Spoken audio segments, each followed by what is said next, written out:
thank you, Kathleen, for joining us today, and really appreciate you being available to share your experiences and insights as an HR leader during this crisis. As the Group HR Director for Seek, which is a business very dear to our heart, we're all eager to hear how this has impacted the business and how you've led through it. Thanks for inviting me to be here today, Angela. So I think the short answer would be it's had a massive and very significant impact on our business.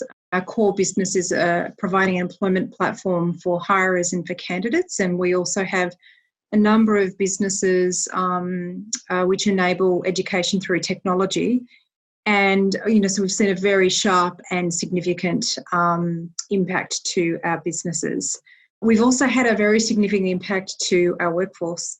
Back on the 15th of March, we asked everybody to work from home. That was before a number of governments declared that people couldn't actually work in their offices. So Seek operate across about 18 different countries, and in Asia Pacific we have about 11 countries. And we had very differing advice and different restrictions and different conditions around lockdown coming through. But fortunately, we were a bit ahead of the curve and we were able to mobilise our work from home arrangement for all of our people within a matter of days, which, looking back, it was really a matter of luck, I think.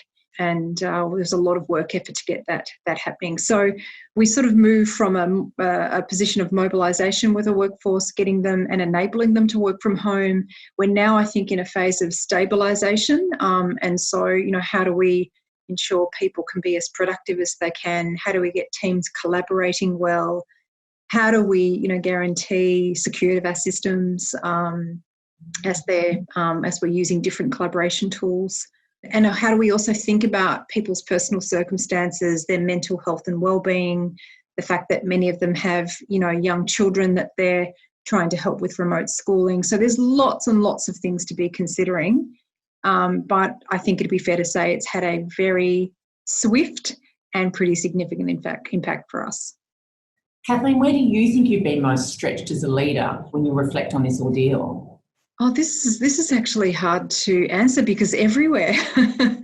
I mean, the one thing I would say is just the rate and pace of change has been enormous. And so, initially there was the business were relying very heavily on my team. So at the HR organisation, I have communications, internal and external communications, and then what we call operations, which is all the office enablement. So that was, just the volume of work to be done in a very, very short period of time, and lots of critical decisions that need to be made very quickly, lots of collaboration with different teams and communicating clearly and well.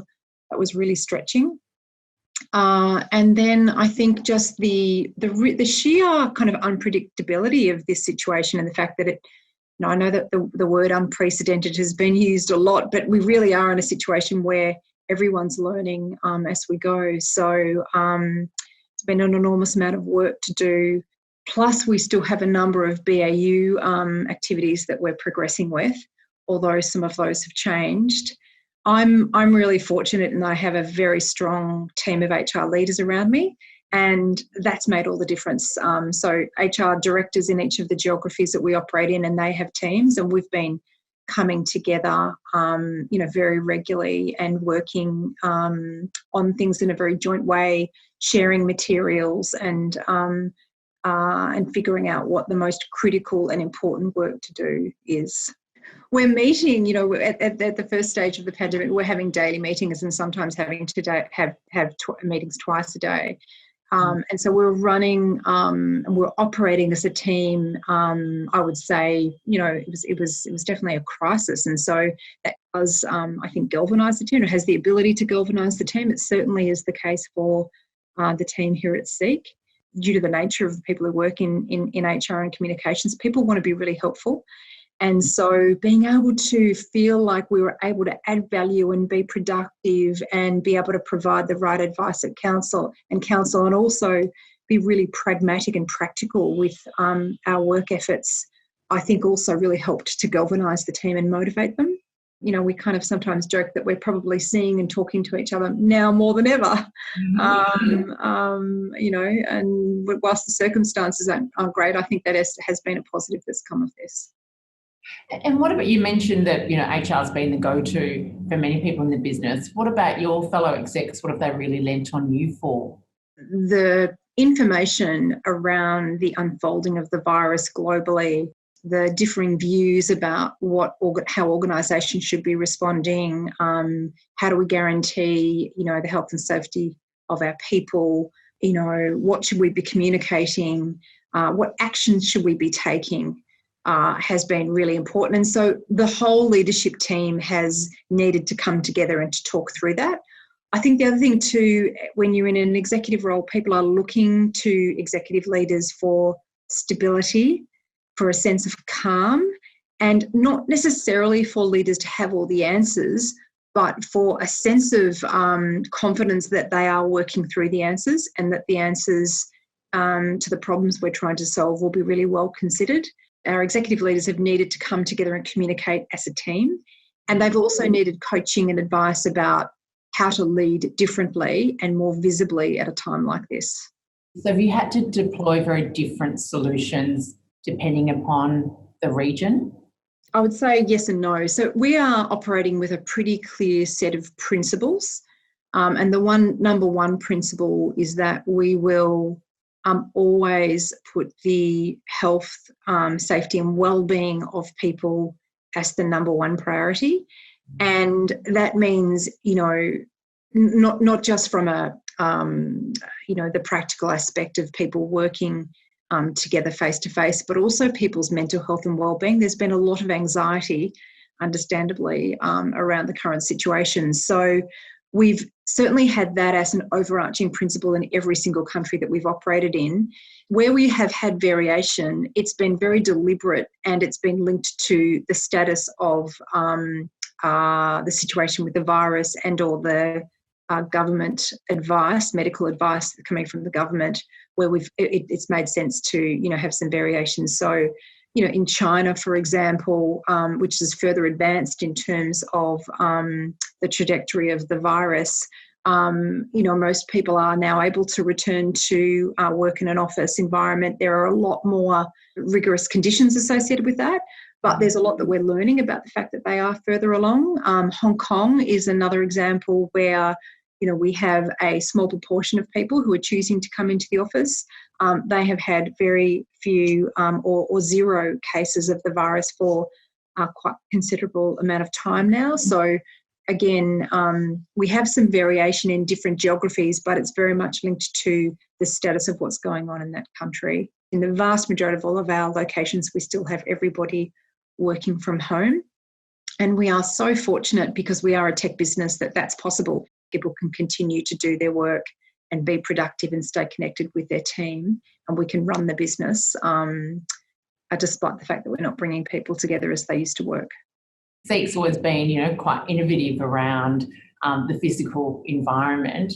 What are you thinking when you consider what the future of the workplace will look like for Seek? Well, look, this is the $1 million question. I was actually just on an all staff that we had across Asia and ANZ, and we had a couple of thousand people join in for that, and that was people's number one question. So I'm aware that there are a number of companies at the moment coming out with declarations about how they see things operating in future. There's a lot of surmising about how the future of work will look. I think personally it's a bit too early. So I think there's a couple of phases for us. The first one is, how do we operate in the environment that we're in now, where there's virus in the community? And so we will be very much guided by getting the balance between what's practical and possible, as well as what is preferable, and that takes into account people's individual preferences as well. The vast majority of our people are very happy to be working from home and feel that is the right arrangement. But we also have pockets of people who, their work from home arrangement isn't that convenient. They have a preference to be, coming into an office and seeing colleagues. So having to cater for differences is something that we will think about. as some of the restrictions unfold. And then as far as the longer term plan for how teams will work going forward and whether or not we will have people working more often remotely, I think that's probably true. We already had quite a bit of that at Seek. We have a very flexible work arrangement anyway. But I think given the fact that we've been able to prove that people can be productive and can work from home, and I think our teams are getting more proficient at it, we'll probably see more prevalence of it. At the same time, I don't think you really see the impact on a culture from a permanent remote working situation until probably months and years down the track. And this has only been, kind of a couple of months for us now. So we will continue to explore what we think is right, and we'll consult pretty broadly before we make any definitive decisions about what's right for us. It's one thing for people who have been working for an organisation for a number of years, and so they really kind of embody and understand ways of working. They have good relationships, which they've built over years with colleagues. They understand, the expectations. They, are aligned with the culture and the expectations.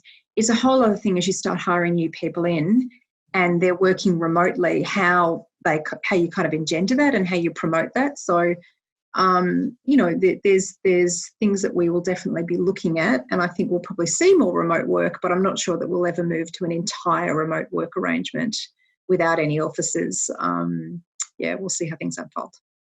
What about some of the learnings out of this, Kathleen, particularly from an HR perspective? Do you think that it will impact on, HR skills that are required moving forward, or how HR works? And any observations?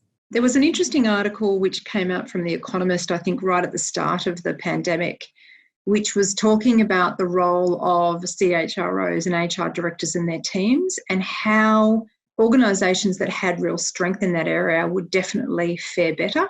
And I couldn't agree more. I mean, Seek has always been a very people-orientated, people-first company. So, personally, I feel like the impact that the team that I work with is already there. But I would say that what's happened in the last few months has just meant that the reliance on the business in terms of the work that we do, our advice and counsel has just increased even more. I think what it's shown up is that because there has been no playbook for this, HR teams who have, really excellent critical thinking and problem solving and can think strategically, but also, how to get things done and execute well, are the ones that will show up as really demonstrating the most value. We've had to do, I think, terrific work across stakeholder engagement, because you've got everything from your board to your executive team to employees, to suppliers, to candidates, to contractors that, we've had to, I think, consider in all of this and manage really well and communicate with. I think we've had to really listen, and we've had to have the ability to kind of course correct very quickly. You've definitely, if you've worked in HR in the last few months, I think everyone would be aware that we've had to have a very strong work ethic, and we've had to turn things around very quickly. And then we've also had to, I think, just stay very attuned to changes, because changes are happening daily in terms of the unfolding of the virus, but also, whether it be the government restrictions changing or different government subsidies and the conditions associated with those and the deadlines, with whether it be enrolling in JobKeeper or the New Zealand wage subsidy, etc. So the very best HR teams, those sorts of skills are just being relied on more and more. And everyone we've spoken to, Kathleen, they've never been busier from an HR perspective. It's been completely consuming.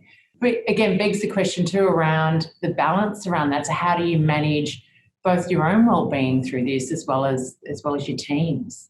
The intensity of this and the fact that it's constant has been something that's been quite challenging for me, but also for the whole team. And so, unlike perhaps in some, sometimes in the work environment, you have kind of peaks and troughs. There really has been no trough for the last few months. As soon as, you move through one problem to solve and, you address something and you communicate around it and you elicit feedback, you've got to move on to the next. So what I've found for myself personally and also for my team members is just having really short breaks and being able to step away is important, even if it's a half day or something like that, or even if it's not responding to emails over a weekend. And that isn't always possible, but I think we really need to encourage that. I think the other thing too is just keeping in mind that everyone's impacted slightly differently. And so keeping in mind the personal context for someone. So we're very fortunate at Seek. We haven't had to stand people down. We haven't asked people to take pay cuts. And I realise we're in a unique and fortunate position, and that may not be the case in future because we just don't know what's around the corner. But other organisations are, I think, having a much harder time. And also people's partners and family members and friends are also having a harder time. So being aware of that with the HR team members is really important, and allowing people to just a bit of time to catch up and collect themselves and ground themselves through that. It may be too early to ask this question, but has there been any upside to this, any opportunity that's come out of it? Well, I think definitely. I mean, again, I think I've mentioned this before. I feel very grateful and, for what is a really tragic and very, very challenging time, the overwhelming feeling that I have is one of gratitude. I think the other thing too that it's done is it's really simplified life, and it really does, I think, allow us all to pause and reflect on what's important. I think the other thing too that it's done, it's really tested people's growth mindset and their flexibility. And I've been just so delighted to see the way people at Seek and the HR team in particular have been so willing to roll up their sleeves and do what needs to get done and learn new things and, pivot from perhaps what they were working on before because that's not what's needed now. There are other things which are a higher priority. And then I think the other thing too is we've talked about the leading through ambiguity before, and this is just a perfect example of having to do that. So I think that leaders are really being tested, and I think there's an opportunity from that perspective as well. It's a very real case study, isn't it? It's a very real case study. It's a very real case study, that's right. No practice run for this. At this time, more than ever, I've reached out to peers, HR director peers, friends, people I've worked with before, people who I've met, through networking. And so that's been terrific because, again, I think we're all facing something which we haven't before, and being able to hear about how other organisations are approaching things, the mindset they're applying, whether they have any practical thoughts and tips that we can learn from. That's been terrific. It's also been just great to know that there are other people in a similar role facing similar challenges, and that kind of just sense of camaraderie has been terrific. Mm-hmm. So it's one thing I really love about the HR industry generally is we're pretty sharing and caring bunch. And so I'd say that's also has been a real positive, and it's made a big difference for me. And so even though I think we're all very busy, we make time for each other, even if it's for a 15-minute chat here and there. I think that's been really helpful. Collaboration has come to the fore for a lot of organisations. I think you're spot on. We've seen that across our industry. I've heard that consistently across the HR streams. Kathleen, I just want to thank you again for giving up your time. I know how hectic you are, so really appreciate you sharing your wisdom and your experience with us. And you are very welcome. It's been really nice to be here with you, Angela. And for anyone who is watching this, good luck. One of the phrases that my team keep talking about is "this too shall pass." And, I think there will be, whilst it's been really challenging, there'll be some good to come out of it. And in the meantime, I think we have the opportunity to really make a big difference. And that feels like a pretty privileged position to be in, I think. Thank you, Kathleen. Take care. See you, Angela.